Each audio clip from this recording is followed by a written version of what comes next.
안녕하세요. 8월 26일 최고위원회 시작하겠습니다. 제가 먼저 몇 말씀 드리겠습니다.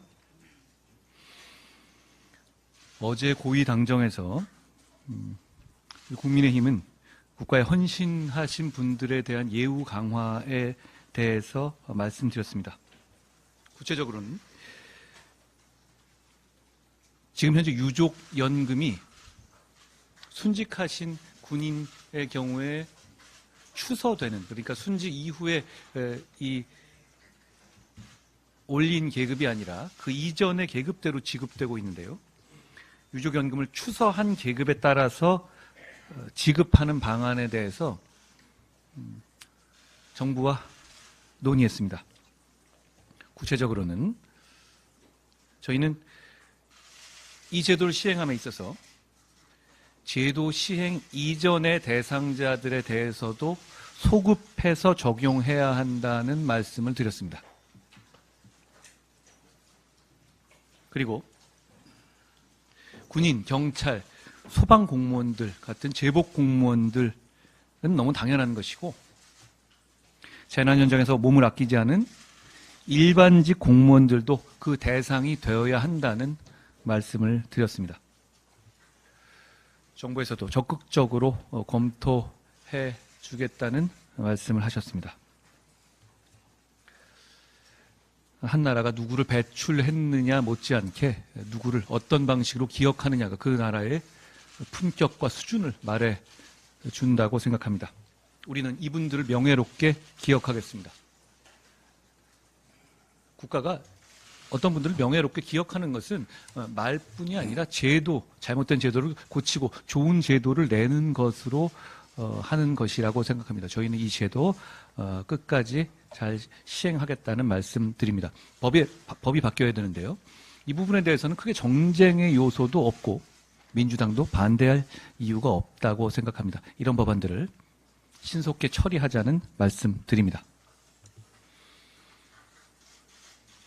그리고 제가 지난주에 난임 문제 관련해서 공난포가 된 경우에 지원금이 반환해야 되는 문제점에 대해서 지적을 했었고, 그 부분에 대해서 어떻게든 시정하겠다라는 말씀을 드렸습니다. 정부에서 지난 금요일 보건복지부 이기 복지 1차관 주제로 빨리 대응해 주셨습니다. 감사하다는 말씀드립니다. 구체적으로 말씀드리면 이게 이런 구조입니다. 공난포 문제에 대해서는 지원되는 돈이 정부가 지원하는 돈이 있고 또 일부는 지자체가 지원해야 하는 돈이 있습니다. 이 구조로 나가거든요. 그런데 지금까지 정부 지원은 공난포가 나더라도 그 부분을 무효화해서 반환하지 않게 되어 있었는데, 지자체에서는 아무래도 그 재정적인 문제로 상당수, 대부분의 지자체에서 그걸 반환해야 하는 규정을 유지해 오고 있었던 겁니다. 그 부분을 해결하기 위해서 보건복지부가 전국의 17개 시도의 담당자들과 금요일 회의를 했던 것인데요. 지자체나 그 지자체는 소속된 정당은 다를 수 있었습니다만 이 문제를 해결해야 한다, 이 문제가 불합리하다라는 점에 대한 공감대는 모두 같았습니다. 결국 수도권 비롯해서 다수 지자체가 지금 제도 신설을 8개 이 지자체가 신설을 검토 중이다라는 보고를 받았고, 나머지 9개에 하고 있지 못한 지자체에 대해서도 어떤 방식으로든가 정부가 지원해서 이 문제를 조속히 해결하는 것으로 그 해결, 이 필요성과 해결하는 방안에 대해서 공감했다는 말씀을 들었습니다. 정부와 지자체의 빠른 대응에 대해서 대단히 감사한다는 말씀을 드립니다. 사실 이게 난임이라는 게 굉장히 어려운 것이고 시험관하기 시술이 당사자에게 굉장히 힘든 거라고 하더라고요. 그런데 그게 공난포가 나왔다고 해서 오히려 공난포가 나왔다는 것 자체가 심적인 타격이고 실망스러운 일인데, 그걸 가지고 받은 돈을 토해내야 된다? 그거는 좀 누가 보더라도 얼마나 당사자가 마음 아플지 생각해 본다면 잘못된 것이라는 점을 알 수 있을 겁니다. 이 점을 저희가 지자체마다 재정 상태가 다른 만큼 정부가 적정 지원 수준을 지원한 지침 마련을 힘쓸 것을 약속했다고 들었습니다.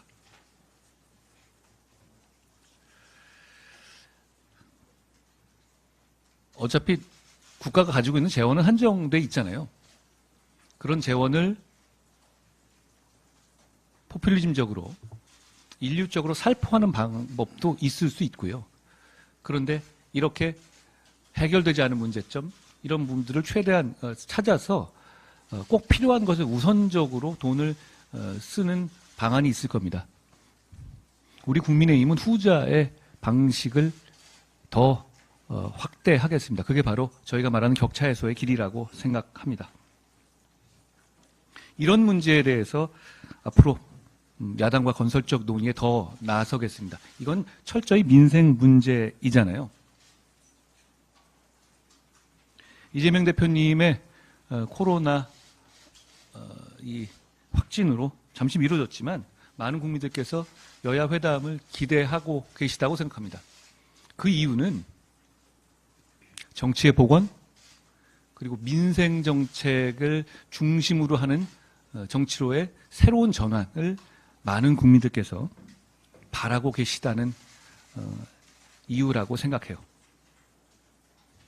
저는 그 논의의 과정에서 이렇게 서로 갈라져 있고 싸우는 상황에서 뭐 대단한 결과물, 한 방에 끝나는 모든 결과물이 나올 거라고 생각하지는 않습니다. 여러분도 그렇게 알고 계시잖아요. 우린 현실 세계에 살고 있는 사람들이니까요.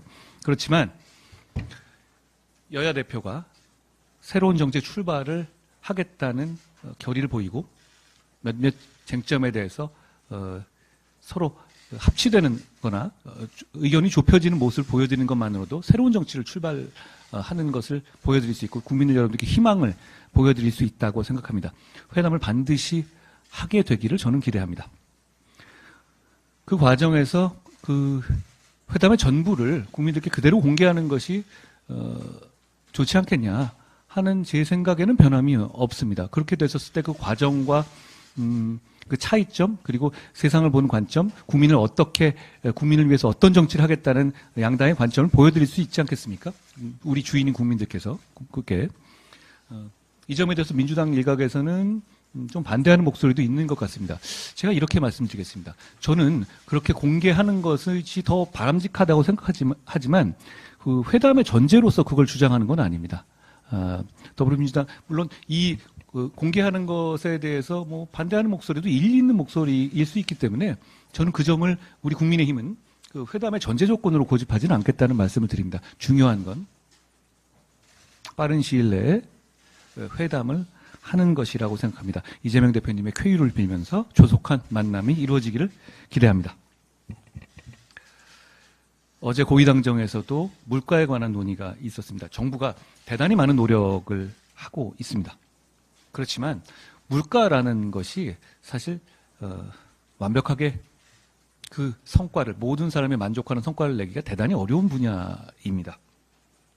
정책의 효과도 바로 나타나지 않고요. 일례로 지난 설 무렵의 사과 같은 경우에 높은 물가의 상징처럼 여겨졌고 각종 대책이 정부가 발표했지만 그 노력의 성과물은 지금 무렵에서나 드러나고 있잖아요. 이런 어려운 점이 있습니다. 특히 이제 반복되는 여러 가지 구조적 문제에서 나오는 물가 요인들에 대해서 대응하는 게 참 어렵습니다. 예를 들어서 폭염으로 인한 채소 가격 상승이 매년 되풀이되는 일입니다. 여기에 대해서 어제 우리가 고위당정에서 말씀드린 것처럼 정부가 이걸 반드시 잡겠다는 의지와 대책을 가지고 있습니다. 정부가 더 분발해 주기를 바라고 당이 뒷받침하겠다는 말씀드립니다. 아울러 이런 반복되는 구조적 문제, 대부분의 경우에 기후 문제, 기후변화 등에서 비롯되는 경우가 많잖아요. 이 부분에 대해서도 어떤 장기적인 이 대책도 필요하다고 생각합니다. 한반도에 과거와 다른 무더위가 계속 이어지면서 배추, 상추, 시금치와 같은 엽채류 가격이 상승하고 있습니다. 이런 이 기후 변화에 따른 물가 압력을 정부가 비축 물량을 방출하고 할인 지원하는 등의 대응으로 방어하고 있고 그것도 필요합니다만 구조적인 한계가 있다는 말씀을 드립니다. 분명히 기후가 변하고 있거든요. 지난해에 아열대 작물의 우리나라 재배 면적이 4,125헥타르였습니다. 그런데 2017년에 아열대 작물의 우리나라 재배 면적은 354헥타르였습니다. 그러니까 7년 만에 10배가 넓어진 겁니다. 기후변화가 정말 급속하게 이루어지고 있고 거기에 따라서 우리의 농업 환경도 바뀌고 있습니다. 정부가 과학적 기후 분석을 통해서 재배 환경 예측하고 이에 맞는 농산물 생산 계획을 수립하는 것이 이렇게 반복되는 물가 문제에 관한 중장기적 접근 중 하나라고 생각합니다. 정부도 그렇게 하고 있는데요. 당에서도 정책적으로 그리고 입법을 통해서 지원하도록 하겠습니다. 그리고 아울러 1953년에 제정된 수산업법도 기후 환경 변화에 따른 개선이 필요합니다. 연근의 어업에 1,500건이 넘는 규제가 아직도 존재합니다.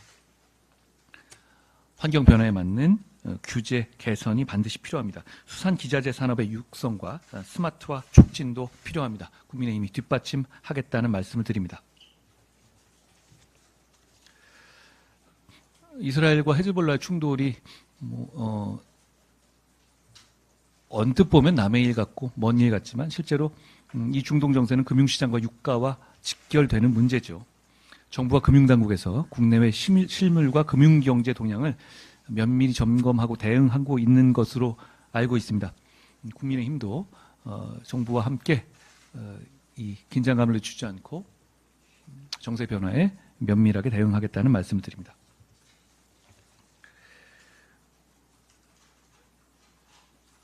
지금은 의료개혁 과정에서 나오는 여러 가지 걱정들이 많이 있다는 것을 잘 알고 있습니다.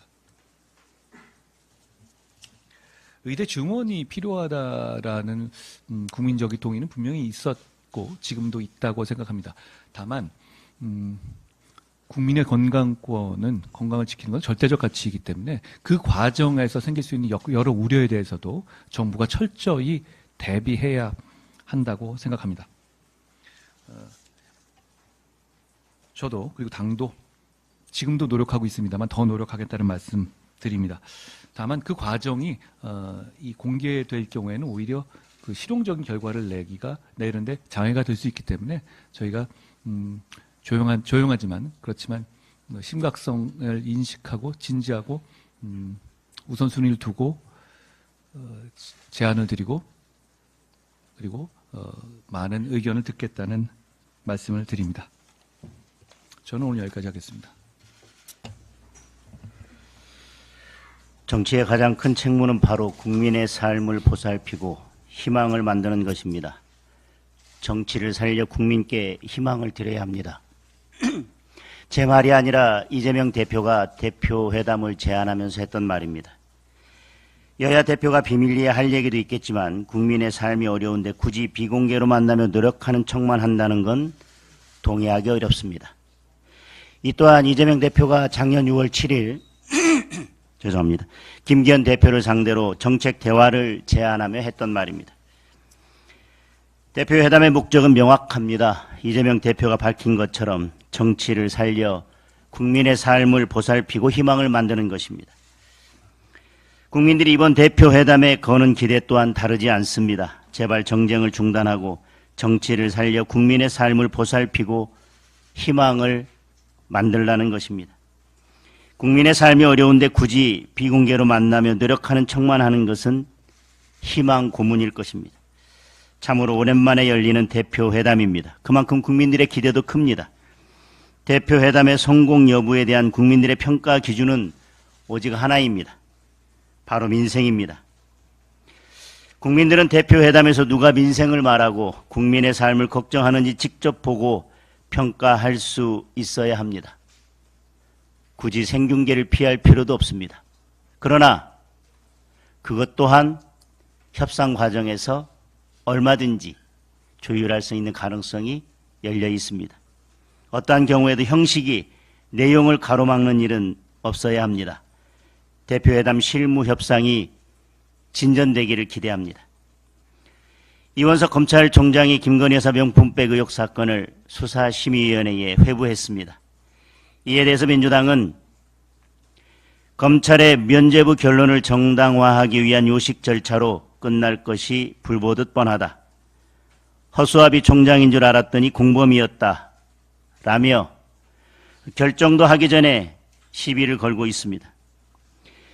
수사심의위원회 회부 결정에 대한 당부는 굳이 언급하지 않겠습니다. 문제는 그때그때 다른 민주당의 태도입니다.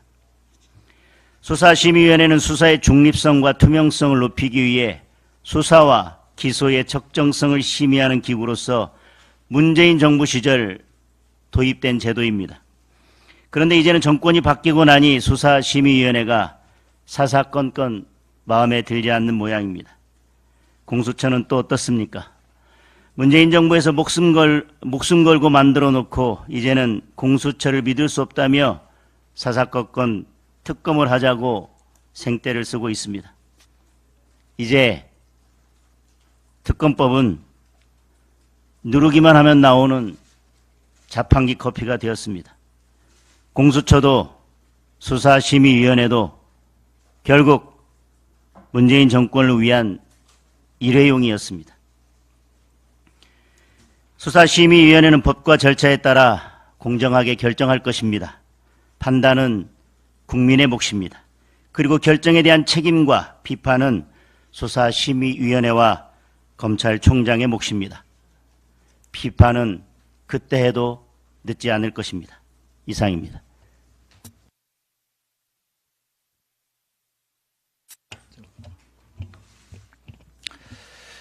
예, 지난 금요일이 바로 이재명 대표님의 선거법 위반 사건 마지막 피고인 신문 기일이었습니다. 이재명 대표의 피고인 신문이 예정되어 있었는데 잘 아시다시피 코로나19 때문에 재판이 2주 동안 또 연기가 되었다고 합니다. 그리고 오늘은 이재명 대표님의 위증교사 사건의 서증조사가 예정되어 있는 날입니다. 서증조사가 끝나면 피고인 신문과 그리고 검찰 구형을 거쳐서 곧바로 또 1심 선고가 예정되어 있습니다. 공교롭게도 이 국민들이 많이 기다리고 있는 이재명 대표님에 대한 선거법 위반 사건 그리고 위증교사 사건의 재판이 막 그 진행되던 찰나에 이재명 대표님께서 코로나19에 감염이 되셨습니다. 또 내일은 이재명 대표님의 대북 송금 사건 그 준비 절차 기일입니다. 아마 이 준비 절차 기일에는 이재명 대표님이 출석하지 않으셔도 되기 때문에 재판은 진행되리라고 생각합니다.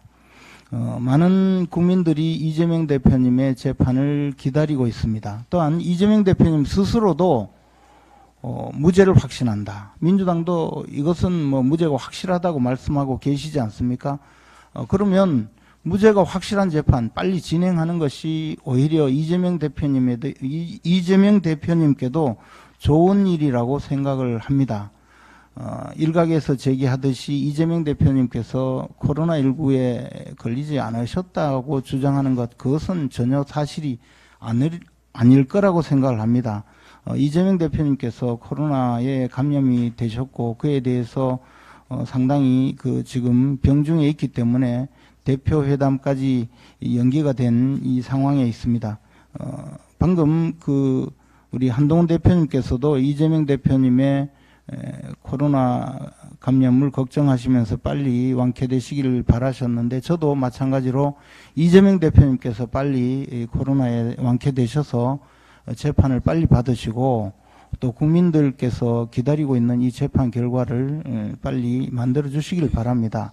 아울러 사법부는 이 선거법 위반 사건을 6개월 만에 재판을 하도록 법에 강제 규정으로 되어 있음에도 불구하고 이재명 대표님의 선거법 위반 사건은 지금 2년이 넘었습니다. 그동안에 여러 가지 행태로 재판을 연장해온 이 과정이 있기 때문에 이제는 재판을 속히 진행해서 적어도 10월 중에는 선고해 주시기를 바랍니다.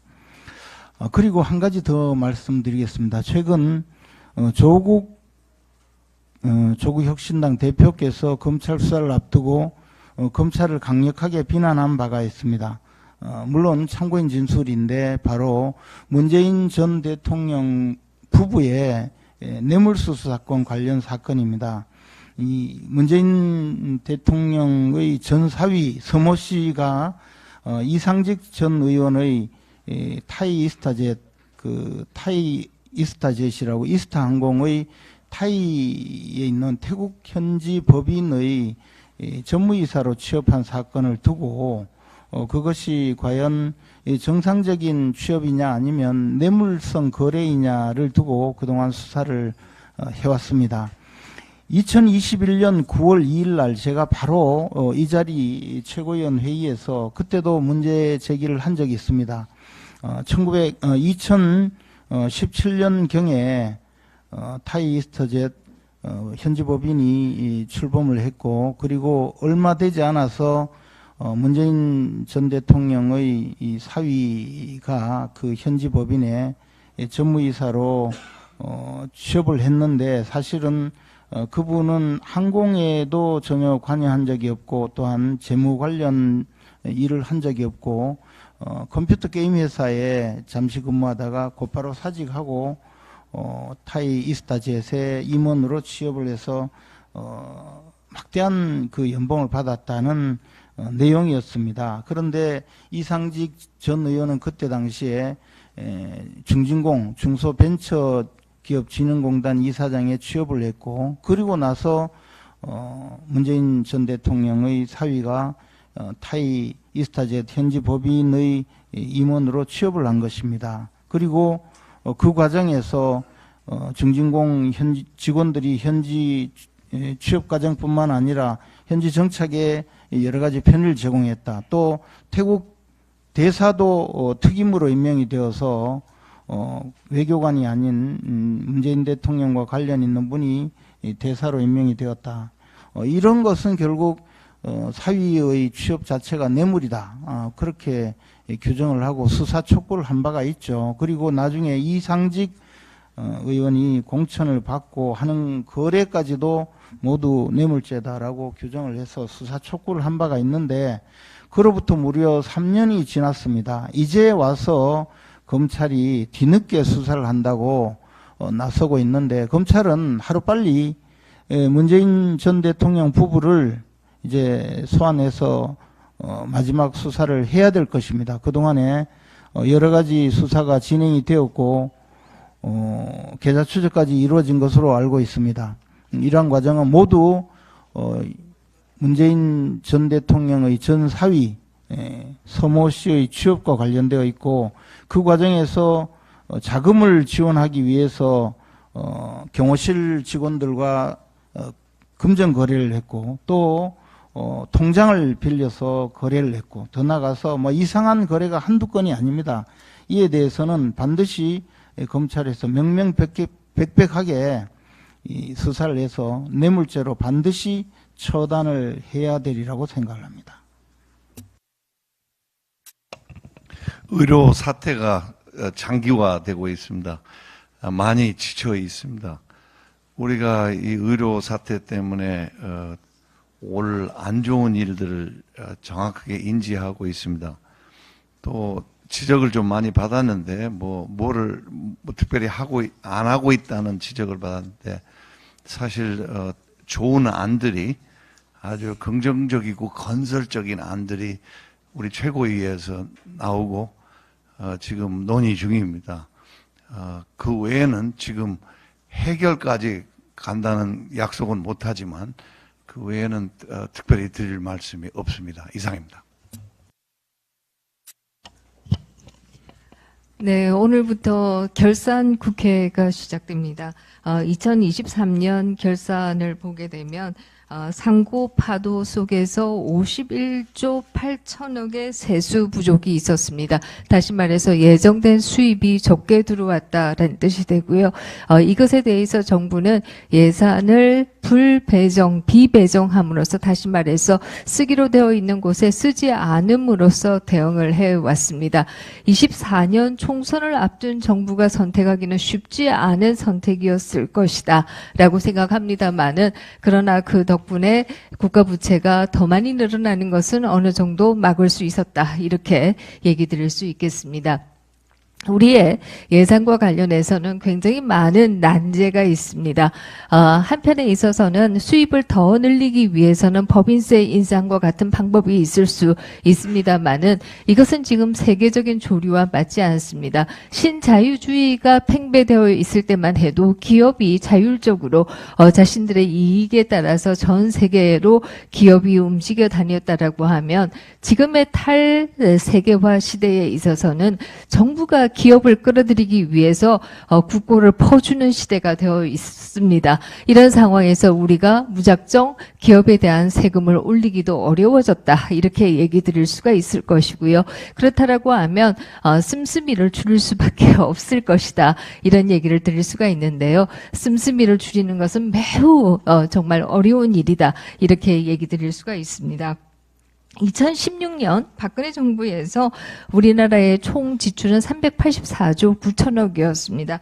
이것이 2022년 문재인 정부에서는 670조 8천억으로 늘어났습니다. 다시 말해서 국가의 총 지출이 286조나 늘어나게 된 것입니다. 우리의 실력에 비해서 너무 많은 지출의 확대가 있었다. 이렇게 얘기 드릴 수가 있고요. 2023년에는 61조를 줄이는 데 성공했습니다만은 여전히 적자 예산이었던 것은 사실로 판명나고 있습니다. 그렇다라고 하면 어떻게 이 세수는 부족하고 지출은 줄이기 어려운 시대에 대응할 것인가? 굉장히 큰 우리의 큰 과제이다. 이렇게 얘기 드릴 수가 있고요. 하나의 방법은 수익자 부담 원칙을 적극적으로 활용해야 된다 이런 생각을 합니다. 마침 그 촛불연대라고 하는 곳에서요 탄핵을 위한 성금을 모금하고 5억을 모금하는 것을 목표로 하고 있다라고 합니다. 윤석열 정부가 출범하고 난 이후에 매주 탄핵 시위를 하느라고 경찰들이 거기에 매달려 있었습니다. 이제 이렇게 매주 습관적인 시위를 하는 그런 단체들에 대해서는 수익자 부담 원칙을 적용해야 되는 것이 아닌가 하는 생각을 합니다. 마침 모금도 하고 있다라고 하니 이제 국가의 수익 자신들이 이익 보고 있는 부분에 대한 대가를 지불하고 시위를 하시기를 바란다라는 생각을 합니다. 지금 우리의 젊은 경찰들이 굉장히 어려워하고 있습니다. 인력이 부족하기 때문입니다. 그런데 이 시위에 매달려 있기 때문에 인력은 더더욱 부족할 수밖에 없습니다. 이제 다양한 방법으로 그동안의 예산 낭비들을 어떻게 줄일 것인가를 고민하는 시대를 우리가 열어가야 한다. 이런 생각을 하게 됩니다. 이상입니다. 네, 국민연금 개혁, 우리 청년들에게 일방적 희생을 강요해서는 안 된다고 생각을 합니다. 이 정부에서는 국민연금 정부 개혁안을 발표할 것이라고 합니다. 지금까지 국민연금 개혁 논의는 보험료율과 소득 대체율, 즉 모수 개혁에 초점을 맞춰 논의했습니다. 지난 21대 국회 연금 개혁 특위에서는 소득 대체율을 놓고 여야 간 평행선을 달리다가 최종 합의를 못한 채 무산되기도 하였습니다. 이번에 발표할 것으로 알려진 정부의 국민연금 개혁안은 그간 국회 논의와 달리 근본적인 국민연금을 개혁하는 데 초점을 맞췄다고 합니다. 국민연금의 개혁의 핵심은 20대, 30대, 40대 우리 젊은 청년들이 30년, 40년 후에도 연금을 받을 수 있도록 하는 것입니다.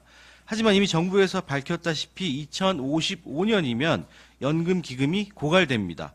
여기에 더해 매년 합계 출산 저하는 연금 가입자 축소로 이어져 연금 기금 고갈 시기를 앞당기고 있어 더 절망적으로 다가오고 있습니다. 인구학자인 조영태 교수는 연금 기금 고갈되어 세금으로 메우게 되면 소득의 30% 이상을 세금으로 내야 한다고 예측하기도 하였습니다. 이제는 더 이상 늦출 수도 없고 늦춰서도 안 됩니다.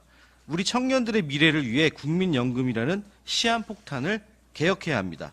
먼저 청년들에게 일방적인 희생을 강요해서는 안 됩니다. 연금 개혁안을 놓고 세대 간의 갈등을 하기보다는 공정한 부담이 되도록 해결책을 찾아야 한다고 생각합니다. 이 다음으로 연금을 못 받는 일이 없도록 고갈 시점을 최대한 늦춰야 한다고 생각합니다.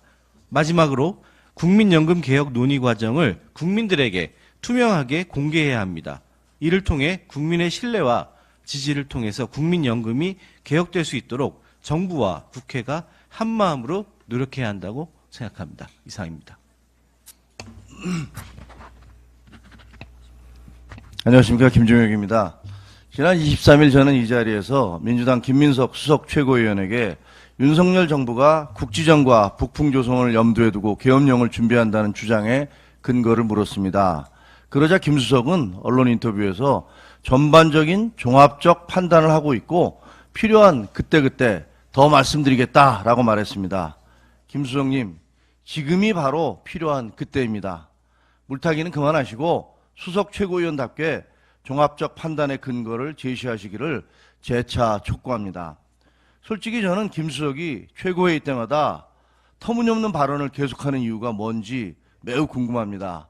그는 24일에는 후쿠시마 오염수가 우리 해역에 들어오는데 4, 5년에서 10년이 걸리는데 1년 만에 아무 일 없다고 들이대는 건 무지와 경망의 비논리라면서 우리 당을 공격했습니다. 어이없지 않습니까? 후쿠시마 오염수 방류 논란이 한창이던 2023년 4월 민주당 위성곤 원내 정책 수석 부대표는 빠르면 7개월 후에 오염수가 제주 해역에 유입된다고 주장했습니다. 지구의 자전과 공전이 그대로 인한 해류가 바뀔 리 없지만 민주당은 막무가내로 공포를 확산시켰습니다. 자기들이 그렇게 주장해놓고 이제는 무지와 경망 운운하며 상대방을 공격합니다. 도대체 민주당에겐 공당의 양심과 양식이라는 게 아예 없는 겁니까? 코미디는 그뿐만이 아닙니다. 강유정 민주당 원내대변인도 방류된 오염수가 우리 바다에 도착하는 것은 빨라도 4년에서 5년, 10년 후의 일이라면서 윤석열 정부는 5년 후, 10년 후로 시간여행이라도 다녀왔냐고 물었습니다. 10년 후에는 우리 해양이 방사능에 오염될 수 있다는 뜻일 겁니다. 2011년 후쿠시마 원전에 쓰나미가 몰아닥쳤을 때 막대한 양의 방사능 오염수가 태평양으로 쏟아져 나갔습니다. 그로부터 13년이 흘렀습니다. 한국은 물론 다른 나라들의 해양도 모두 멀쩡합니다. 이렇게 객관적인 사실을 얘기하면 민주당은 왜 일본을 대변하느냐라고 공격합니다. 민족 감정을 부추기고 사실과 가치를 뒤섞어 국민들의 판단을 흐리는 전형적인 수법입니다. 진보적 가치를 앞세우며 이런 행동을 하는 게 기이해 보이기까지 합니다. 광울병을 필두로 천안함, 사드, 전자파, 세월호, 청담동 술자리, 후쿠시마 오염수 등 나라를 온통 뒤집었던 민주당의 황당무계한 선전선동은 셀 수 없이 많습니다. 거짓말이 드러나도 결코 사과하지 않는 민주당의 전통도 여전합니다. 죄송한 얘기지만 이쯤 되면 당명을 더불어유언비어당이나 더불어괴담유포당으로 바꾸는 게 낫지 않을까 하는 생각까지 듭니다. 왜 이런 말이 나오는지 이재명 대표께서 깊은 성찰을 해주시길 부탁드립니다. 이상입니다. 예. 보건의료노조가 대략 61개 병원 사업장을 대상으로 8월 29일 07시부터 동시 파업을 예고했고 현재 8월 28일까지 중노위와 진노위 조정 절차를 진행 중이라고 합니다. 의료공백 사태의 장기화로 현장에서 근무하시는 분들의 고통은 충분히 이해가 됩니다만 의료 현장에 여러 어려움이 가중되는 상황에서 현재 진행되고 있는 조정 절차가 원만하게 이루어져 의료 종사자들의 파업이 현실화되지 않기를 바랍니다. 다만 노동조합 및 노동관계 조정법령에 따라서 파업이 발생하더라도 응급실, 중환자실, 수술 등 필수 유지 업무는 지속적으로 운영돼야 하는 만큼 정부는 어제 발표한 대로 지자체와 협력해서 필수 유지 업무 정상 진료 여부에 대해 지속적으로 모니터링하고 응급, 중증 등 필수 진료에 차질이 발생하지 않도록 적극적으로 대처해야 할 것입니다. 미국 연방준비제도 제롬 파월 의장이 지난 8월 23일 잭슨 홀 경제정책 심포지움에서 통화정책을 조정할 시기가 도래했다면서 9월 기준금리 인하를 강력하게 시사했습니다. 미국의 기준금리 변동은 글로벌 시장은 물론이고 주식, 자본, 유가, 환율, 부동산 시장 등 국내 경제에 큰 영향을 미치는 만큼 정부와 관계 당국은 시장 상황 변동을 면밀하게 주시하고 보다 더 기민한 자세로 관련 대응 및 후속 대책에 만전을 기해 주시기 바랍니다. 국내 기준금리의 조정은 한국은행 금융통화위원회의 독립적인 의사결정권을 존중해야 합니다마는 KDI가 국내 경기의 장기적인 내수 부진은 금리 문제로 지목하고 있는 만큼 전향적인 검토가 잇따르기를 기대합니다. 이상입니다.